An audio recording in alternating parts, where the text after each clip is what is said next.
Hello guys and welcome back to our channel. और ये question practice का lecture 2 है। आज के लेक्चर में हम एटमॉस्फेयर ऑफ अर्थ जो हमारा टॉपिक है उससे रिलेटेड क्वेश्चंस की प्रैक्टिस करेंगे। इसकी डिटेल थियोरी आपको ऑलरेडी अवेलेबल कराई जा चुकी है, तो अगर आपने नहीं देखा है तो वो पहले देख लो और उसके बाद चलो क्वेश्चंस की प्रैक्टिस करते हैं। तो कोई 30 क्वेश्चंस होंगे आपके पास और स्टार्ट करते हैं हम, और आपके एग्जाम के पॉइंट ऑफ व्यू से काफी इंपॉर्टेंट। चलिए, मैं इनका कलर चेंज करूँ बिकॉज ये कलर कुछ ठीक नहीं लग रहा। ब्लैक, हाँ ब्लैक ठीक है। What is the most abundant gas in earth atmosphere? Abundant मतलब ज्यादा मात्रा में। तो अर्थ के एटमॉस्फेयर में सबसे ज्यादा मात्रा में कौन सी गैस पाई जाती है? बहुत ही इजी क्वेश्चन है इसका। आप सबको पता होगा कि आंसर क्या है। ऑक्सीजन, नाइट्रोजन, कार्बन डाइऑक्साइड या फिर आर्गन। तो करेक्ट ऑप्शन होता है इसका नाइट्रोजन। अभी देखो, कॉम्पोजिशन ऑफ गैसेस मैंने नहीं बताया था आपको पिछले लेक्चर में, तो यहाँ ध्यान से देख लो। Composition of gases in earth atmosphere, ठीक है। तो सबसे ज्यादा कौन सी होती है आपकी? Nitrogen gas. नाइट्रोजन गैस आपकी 78% होती है, यानी 100% टोटल गैसेस उसमें से 78% नाइट्रोजन है। दूसरे नंबर पे आपकी आती है ऑक्सीजन। ऑक्सीजन कितना है? ऑक्सीजन ही हम यूज करते हैं ब्रीदिंग में, तो ऑक्सीजन है आपका 21%। और बाकी अदर गैसेस, अब इसमें आर्गन, कार्बन डाइऑक्साइड और वगैरह वगैरह सारी गैसेस मिला के 1% बनता है, ठीक है। तो अब इस 1% में बाकी सारी गैसेस आती हैं। और ये जो आपका कार्बन डाइऑक्साइड है, ये कितना होता है? 0.04%, ठीक है। तो ये चीजें आपको ध्यान, इसी 1% का 0.04% कौन होता है? कार्बन डाइऑक्साइड, ठीक। चलिए, अब देखो एक बार फिर से समझ लो। नाइट्रोजन 78%, ऑक्सीजन 21% और बाकी अदर गैसेस 1% है। और इसी 1% में 0.04% कौन है? कार्बन डाइऑक्साइड, ठीक। कार्बन डाइऑक्साइड कितनी है? 0.04%। और ये इसी 1% का पार्ट है, ठीक है। तो सबसे ज्यादा नाइट्रोजन। आर्गन आपकी 0.93% के आसपास होती है। चलिए, which layer of the atmosphere contains the ozone layer? Ozone layer कौन से पार्ट में है? एटमॉस्फेयर के कौन से लेयर में है? तो हमें पता है 4 लेयर्स होती हैं। Troposphere, stratosphere, mesosphere and thermosphere, ये चारों लेयर्स होती हैं। तो बताइए ओजोन लेयर किस में थी? स्ट्रेटोस्फेयर में, करेक्ट। ये हमने लास्ट लेक्चर में ही पढ़ा था कि स्ट्रेटोस्फेयर में ओजोन लेयर्स होती है। और ओजोन लेयर क्या करती है? यूवी रेज को, जो सन की हार्मफुल यूवी रेज होती है, इसको एब्जॉर्ब कर लेती है और अर्थ तक आने नहीं देती। क्योंकि अगर ये अर्थ तक आएगी तो हमारी स्किन के लिए, हमारे हेल्थ के लिए डेंजरस है, ठीक है। चलिए, अगला क्या है? Question number 3। क्वेश्चन नंबर 3 कहता है what is the primary function of the ozone layer? Ozone layer का प्राइमरी फंक्शन क्या है, मतलब उसका काम क्या है? क्या काम करती है ओजोन लेयर? क्यों होती है ओजोन लेयर? तो ओजोन लेयर ऑप्शंस देख लेते हैं। ट्रैप हीट फ्रॉम अर्थ, क्या अर्थ की हीट को ट्रैप करती है? या फिर protect earth from UV radiation, earth को यूवी रेडिएशन से प्रोटेक्ट करती है। सपोर्ट क्लाउड फॉर्मेशन, क्लाउड के फॉर्मेशन में हेल्प करती है। या रिफ्लेक्ट रेडियो वेव्स को रिफ्लेक्ट करती है। तो देखो, हमने पिछले क्वेश्चन में दिखाया कि क्या करती है? यूवी रेस से प्रोटेक्ट करती है। जो यूवी रेडिएशंस होती हैं जो सन से आती हैं, उससे अर्थ को प्रोटेक्ट करती है। कौन? Ozone layer. और ओजोन लेयर कौन से लेयर में? एटमॉस्फेयर के। तो ओजोन लेयर आपकी आती है स्ट्रेटोस्फेयर में, याद रखना ये बात। स्ट्रेटोस्फेयर में ओजोन लेयर होती है। कौन होता है? Ozone layer. चलिए, in which layer do weather phenomena such as clouds and storm occurs? कौन से लेयर में, यानी एटमॉस्फेयर के कौन से लेयर में वेदर फिनोमिना होते हैं? वेदर फिनोमिना मतलब बारिश होना, बारिश होना मतलब क्लाउड का बनना या स्टॉर्म, तूफान का आना, ये सब कौन से लेयर में होता है? तो हमने लास्ट लेक्चर में पढ़ा था कि कौन से लेयर में होता है? फर्स्ट लेयर जो आपकी होती है ट्रोपोस्फेयर, इसी में होता है। ट्रोपोस्फेयर में होता है ये जो भी वेदर फिनोमेना है आपके, वो सारे के सारे किस में टेक प्लेस करते हैं? तो ट्रोपोस्फेयर में। अगला देखिए, which layer of the atmosphere is coldest? Atmosphere की कौन सी जो लेयर है वो कोल्डेस्ट लेयर होती है? ट्रोपोस्फियर, स्ट्रेटोस्फियर, मीजोस्फियर या थर्मोस्फियर। तो हमने देखा था कि मीजोस्फियर, हमने कल एक ग्राफ बनाया था टेम्परेचर वाला, तो उसमें देखा था कि मीजोस्फियर सबसे ठंडी होती है क्योंकि इसमें गैसेस बहुत कम होती है, इसीलिए ये ठंडी होती है। थर्मोस्फियर क्योंकि सन के बहुत करीब है, तो सबसे ज्यादा गर्म कौन सी होती है? थर्मोस्फियर होती है। ठीक है, चलिए। What is the approximate thickness of troposphere? जो ट्रोपोस्फियर है अपनी, उसकी अप्रोक्सीमेट थिकनेस पूछ रहा है कि कितनी उसकी थिकनेस होती है। 5 to 10 किलोमीटर, 10 to 15, 15 to 20 और 20 to 25। तो देखो ये 10 से 15 किलोमीटर के रेंज में आपकी ट्रोपोस्फियर होती है। वैसे हमने कल देखा था, तो आपके इक्वेटर पे लगभग 17 किलोमीटर के आसपास जाती है और पोल्स पे लगभग 9 किलोमीटर के आसपास रहती है, लेकिन अगर एवरेज आउट कर दे तो एवरेज 12 किलोमीटर का होता है। तो ये किस में लाई करेगा? 10 to 15 में लाई करेगा, इसलिए हमारा option number B correct option हो जाएगा। तो इसमें कंफ्यूज नहीं होना है आपको। अगला देखो, विच layer is also called the ionosphere? Ionosphere कौन से लेयर को कहते हैं? तो हमें पता है, हमने कल के लेक्चर में देखा था कि थर्मोस्फीयर को ही आप आयनोस्फीयर भी कह सकते हैं। ट्रोपोस्फीयर नहीं, स्ट्रेटोस्फीयर नहीं, मीजोस्फीयर नहीं, करेक्ट ऑप्शन कौन सा हो जाएगा आपका? थर्मोस्फीयर। चलिए नेक्स्ट देखिए, question number 8। Which atmospheric layer extend up to 10 kilometre from the earth surface? पूछ रहा है क्वेश्चन आपसे कि अर्थ के सरफेस से 10 किलोमीटर ऊपर तक जाए तो कौन सी लेयर ये एक्सटेंड करती है? इतने एक्सटेंशन में कौन सी लेयर होती है? तो बहुत ही इजी है। अभी हमने देखा कि 10 to 15 किलोमीटर तो आपकी ट्रोपोस्फियर होती ही है, तो ये 10 किलोमीटर में कौन आएगा? ट्रोपोस्फियर ही तो आएगी। तो ऑप्शन नंबर 1 करेक्ट ऑप्शन हो जाएगा। चलिए अगले क्वेश्चन की तरफ बढ़ते हैं। What is the percentage of oxygen in the earth atmosphere? Earth के एटमॉस्फेयर में ऑक्सीजन कितना परसेंट है? तो ऑक्सीजन आपकी 21% है। 71% क्या है? नाइट्रोजन। 0.03% is carbon dioxide. ठीक, चलिए सॉरी 0.0, हाँ 0.03 या 0.04 कार्बन डाइऑक्साइड को आप ले सकते हैं। चलिए अगला question number 10। Which gas is responsible for greenhouse effect? Greenhouse effect के लिए कौन सी गैस रिस्पॉन्सिबल है? ग्रीन हाउस इफेक्ट का मतलब समझते हो कि अर्थ की जो हीट है वो ट्रैप हो जा रही है। किस गैस की वजह से? किस गैस की वजह से अर्थ का टेम्परेचर बढ़ रहा है? क्योंकि हीट बाहर ही नहीं निकल पा रही है। तो ये जो है वो कार्बन डाइऑक्साइड गैस है, इसकी वजह से आपका ग्रीन हाउस इफेक्ट होता है। अगर ग्रीन हाउस इफेक्ट पे आपको एक सेपरेट वीडियो चाहिए तो मुझे कमेंट करके बताना, मैं ग्रीन हाउस इफेक्ट पे एक सेपरेट वीडियो आपके लिए बना दूंगी। अगला देखिए, what is the outer most layer of the atmosphere? Atmosphere की सबसे आउटर मोस्ट लेयर, सबसे बाहरी लेयर को आप क्या कहते हैं? एग्जोस्फीयर, थर्मोस्फीयर, मीजोस्फीयर, स्ट्रेटोस्फीयर। देखो कल हमने क्या देखा था कि सबसे पहले कौन होता है? ट्रोपोस्फेयर। ट्रोपोस्फेयर के ऊपर कौन आया था? स्ट्रेटोस्फेयर। स्ट्रेटोस्फेयर के ऊपर कौन आता है? मीजोस्फेयर। मीजोस्फेयर के ऊपर आपका होता है थर्मोस्फेयर। यहाँ तक कि हमने कल बात की थी। अब थर्मोस्फेयर के ऊपर एक्सोस्फेयर आता है।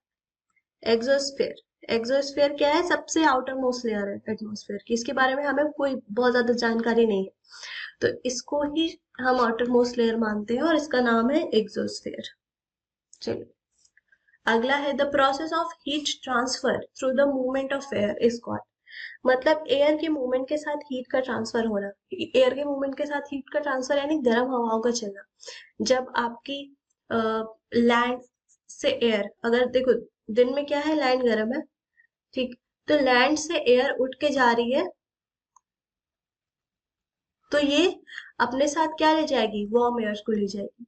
तो ये जो लेयर, जो एयर है वो लैंड की वार्मनेस या सरफेस की वार्मनेस को अपने साथ लेकर जा रही है। इस प्रोसेस को आप क्या कहते हैं? तो इस प्रोसेस को आप कहते हैं कन्वेक्शन। अगला देखिए, which layer of the atmosphere helps in reflecting radio waves? अभी हमने देखा था लास्ट अपने लेक्चर में कि रेडियो वेव्स को रिफ्लेक्ट कौन सी लेयर करती है? स्ट्रेटोस्फेयर, मीजोस्फेयर, आयनोस्फेयर या एक्सोस्फेयर? तो ये जो आपकी आयनोस्फेयर है ये रेडियो वेव्स को रिफ्लेक्ट करती है। ठीक है, अगला देखिए, what is the primary composition of exosphere? Exosphere का प्राइमरी कॉम्पोजिशन क्या है? पढ़ा था हमने, hydrogen and helium. Next, what causes the temperature to increase in the stratosphere? Stratosphere जो आपकी लेयर है उसमें टेम्परेचर बढ़ने का मेन कारण क्या है, ये पूछ रहे हैं आपसे। ऑप्शंस देख लेते हैं एक बार। Absorption of UV radiation by ozone, कि यूवी रेडिएशन जो हो रहा है ओजोन, यूवी रेडिएशन जो हो रहा है, ओजोन यूवी रेडिएशन को क्या करती है, एब्जॉर्ब करती है, तो उसकी वजह से। Reflecting of heat from clouds, clouds आपके हीट को रिफ्लेक्ट करते हैं, उसकी वजह से। High concentration of green house gases, green house gases का कंसेंट्रेशन बहुत ज्यादा बढ़ गया है उसकी वजह से। या conduction of heat from mesosphere, mesosphere से हीट जो है वो कंडक्ट कर रही है उसकी वजह से। तो देखो ग्रीन हाउस कंसेंट्रेशन बढ़ गया है, उसकी वजह से अर्थ गर्म हो रही है, ना कि स्ट्रेटोस्फीयर। स्ट्रेटोस्फीयर के गर्म होने का क्या कारण है? ये है एब्जॉर्प्शन ऑफ यूवी रेडिएशन, क्योंकि स्ट्रेटोस्फीयर में ही ओजोन लेयर है और ओजोन लेयर क्या कर रही है, यूवी रेडिएशन को एब्जॉर्ब कर रही है, उसकी वजह से टेम्परेचर में राइज होता है। अगला देखिए question number 16, which layer is known for burning मीटियर्स? Burning मीटियर्स किस लेयर में आपको ज्यादातर देखने, बर्निंग मीटियर्स आपको देखने के लिए मिलेंगे मेसोस्फेयर में। अगला question number 17, what is the pressure at sea level? Sea level पे एयर का प्रेशर क्या है? हमें पता है कि एयर जो है वो सबके ऊपर प्रेशर एक्सर्ट करती है। अगर अभी आप बैठे हुए हो तो आपको भी एयर का प्रेशर लग रहा है, लेकिन आपको समझ नहीं आता क्योंकि हम उसके यूज टू है। अगर आप हाथ अपना हिलाएंगे तो एयर मूव करेगी और उसी की वजह से आपको ऐसा फील होता है कि जब आप हाथ मूव करते हैं तो थोड़ा हवा फील होता है आपको। वो किसकी वजह से? क्योंकि एयर कॉन्स्टेंटली प्रेशर हम पे लगा रखी है। तो आपसे पूछ रहा है कि सी लेवल पे एयर प्रेशर कितना होता है? तो सी लेवल पे आपका एयर प्रेशर होता है 760 mm Hg, या ये देखो 101.3 किलो पास्कल। ये दोनों अलग अलग यूनिट्स दिए गए हैं और दोनों ही करेक्ट है। ये अलग यूनिट है और ये अलग यूनिट है, इसलिए यहाँ पे आपको वैल्यूज डिफरेंट देखने को मिल रही है। तो ये दोनों आप याद कर लीजिए। ये 760 mm मर्क्यूरी, मर्क्यूरी में इसकी एक मेजरिंग इंस्ट्रूमेंट होता है, उसके अकॉर्डिंग 760 mm तक। और किलो पास्कल से भी आप प्रेशर नापते हैं तो वो 101.3 किलो पास्कल। तो बोथ एंड भी करेक्ट ऑप्शन हो जाएगा इसका। अगला देखिए, which atmospheric layers contains the auroras? Auroras कौन सा एटमॉस्फेरिक लेयर्स में होती है? ऑरोरास का मतलब होता है, कभी कभी स्काई में, हमारे साइड तो मतलब इंडिया में तो आपको नहीं ही देखने को मिलेगी, लेकिन आप अगर पोल्स पे जाओगे ना तो वहां पे आपको कभी कभी स्काई में ग्रीन और ब्लू कलर के लाइटिंग्स देखने को मिलती है। ऐसा लगता है कि कोई लाइट जला रहा है ऊपर से, तो उसी को ऑरोरास कहते हैं। तो ऑरोरास आपको कौन सी लेयर में देखने को मिलेंगे? तो ऑरोरास आपको थर्मोस्फेयर में देखने को मिलते हैं। Option number B, thermosphere correct है। अगला, which layer is responsible for green house effect? Green house effect का मतलब गैसेस को ट्रैप कर लेना एयर में, सॉरी अर्थ पे गैसेस को ट्रैप कर लेना। तो कौन से जो लेयर है उसकी वजह से गैसेस जो है वो बाहर नहीं जा पा रहे अर्थ के? तो देखो इसका करेक्ट ऑप्शन हो जाएगा ट्रोपोस्फेयर। ट्रोपोस्फेयर जो है वो रिस्पॉन्सिबल है ग्रीन हाउस इफेक्ट के लिए। अगला, which gas contributes the least to the atmospheric composition? सबसे कम कौन सी गैस है एटमॉस्फेयर में?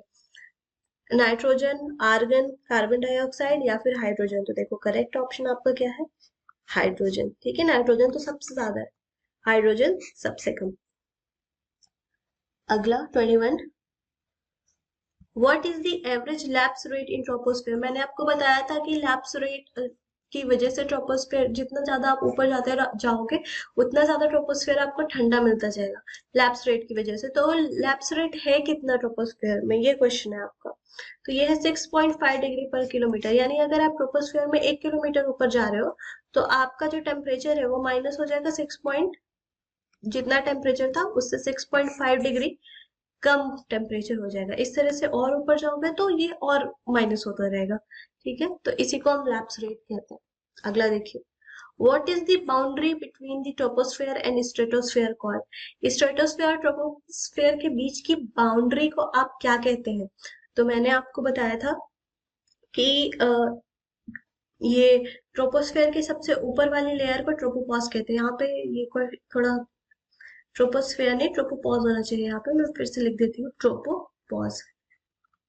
ठीक है, तो जो ट्रोपोस्फेयर है उसके सबसे ऊपर वाली लेयर को ट्रोपोपॉज कहते हैं, और यही जो लेयर है वो ट्रोपोस्फेयर और स्ट्रेटोस्फेयर के बीच में आती है। तो ट्रोपोपॉज आपका करेक्ट आंसर होता है, ट्रोपोपॉज।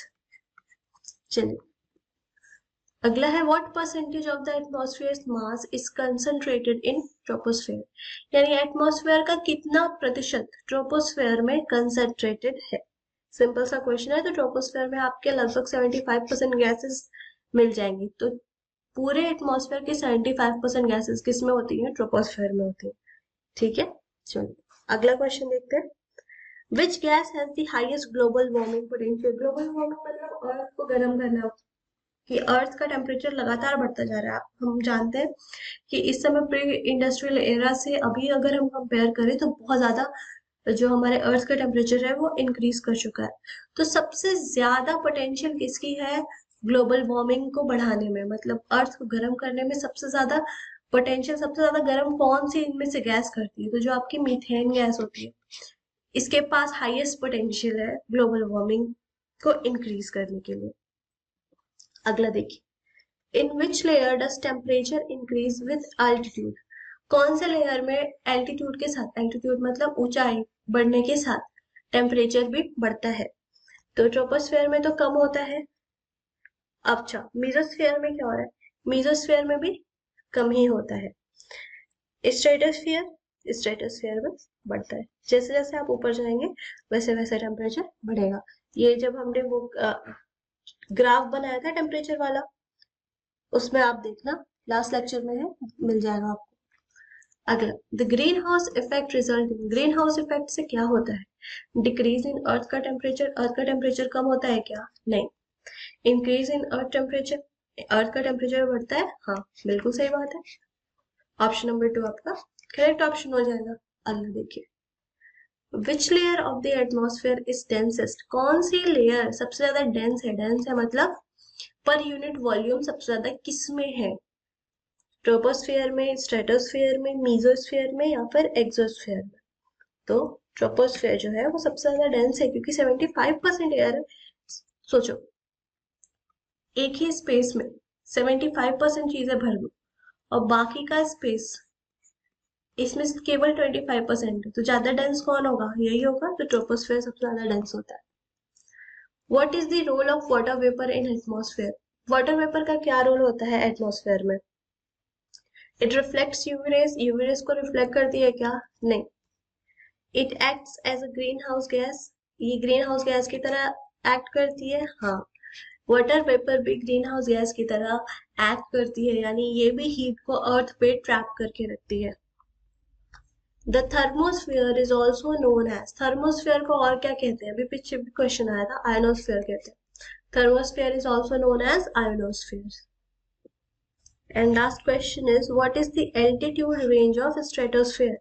स्ट्रेटोस्फेयर का एल्टीट्यूड रेंज क्या है? तो सबको पता है 10 to 50 किलोमीटर्स। 10 to 50 किलोमीटर्स किसका है? स्ट्रेटोस्फेयर का। इसके बाद 50 to 80 किसका आएगा? 50 to 80 आता है मीजोस्फेयर का। ठीक है, और स्ट्रेटोस्फेयर का 10 to 15 के आसपास होता है। तो इस तरीके से ये चलता है। तो आई होप आपको सारे क्वेश्चंस समझ में आए होंगे। अगर आपको कहीं भी किसी भी क्वेश्चन में कुछ भी डाउट हो तो आप मुझसे कमेंट करके पूछ सकते हैं। अगर आपको कोई टॉपिक स्पेसिफिक पढ़ना हो तो वो भी आप मुझे कमेंट में बता सकते हैं। अभी के लिए इतना ही। क्वेश्चन प्रैक्टिस करते रहिए। मिलते हैं नेक्स्ट लेक्चर के साथ। तब तक कीप रिवाइजिंग।